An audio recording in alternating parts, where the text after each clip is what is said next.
In terms of longevity, there's one last supplement to consider: vitamin D. Who votes shorter life? Who votes same life expectancy? Longer life? Vitamin D seems to be the only supplement that will actually make us live longer.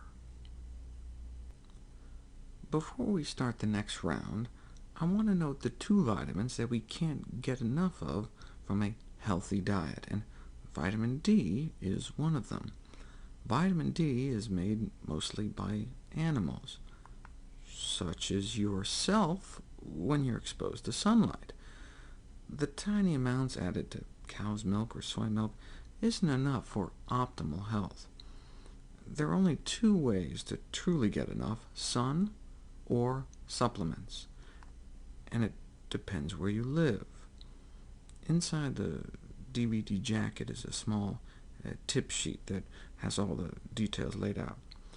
Basically, no matter how long you sunbathe nude in December and January, in our nation's capital, for example, the sun's rays are at such an angle that we don't make any vitamin D, so the latest science supports supplemental D during the winter if you're above LA, Dallas, Atlanta, or for anyone, anywhere, anytime not getting enough sun. All right, it's time for a lightning round question. Before I give you the question, I'll give you the answer. Anyone? Okay, the question is, what is the only other vitamin not made by plants? Vitamin B12. It's not made by animals either, though. It's made by little microbes, bacteria that blanket the Earth. These bacteria grow in the guts of some of the animals people eat, and so their bodies can be sources of B12 for those eating animals. We likely used to get all the B12 we needed drinking out of mountain streams or well water, but now we chlorinate our water supply to kill off any bacteria, so we don't get a lot of B12 in our water anymore. We don't get a lot of cholera either, so that's a good thing. But in our sanitized modern world, studies continue to show that those eating plant-based diets are simply not getting enough vitamin B12. Is this really a problem? Let me review the medical literature on B12 deficiency just over the last year. Keep in mind that it's so easy to get B12 from either B12 fortified foods or supplements, as you'll see on the tip sheet, but like everything else, you actually have to do it.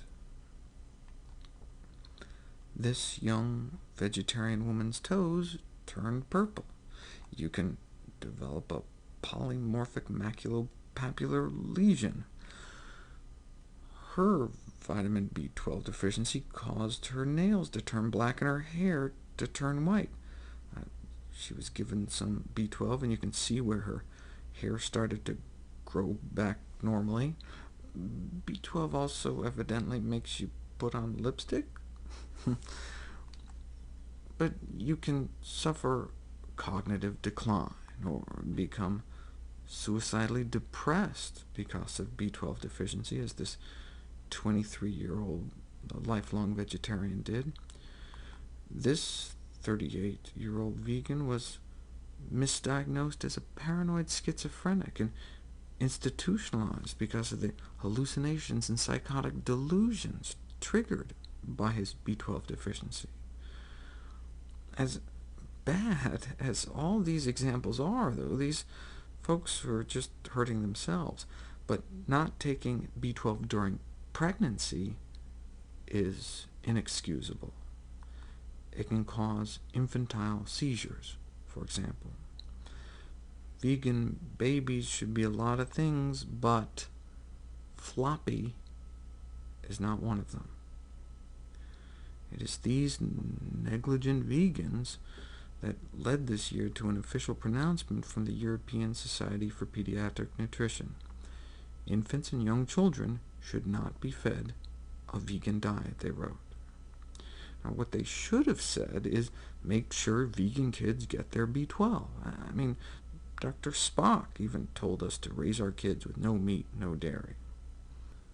And the B12 recommendation probably goes for everyone, not just those eating plant-based diets. New studies on the bioavailability of B12 suggest that animal products are not great sources after all.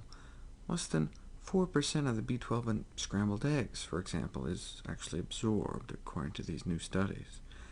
In fact, in modern society, only those eating fortified foods like breakfast cereal or supplements seem to be getting enough for optimum health. So there's been a renewed call for all grain products in the U.S. to be fortified with B12, like they already do in Israel, which could mean that by law all bread, all pasta would have to be enriched with B12, and we'll hopefully never have to hear cases like this ever again.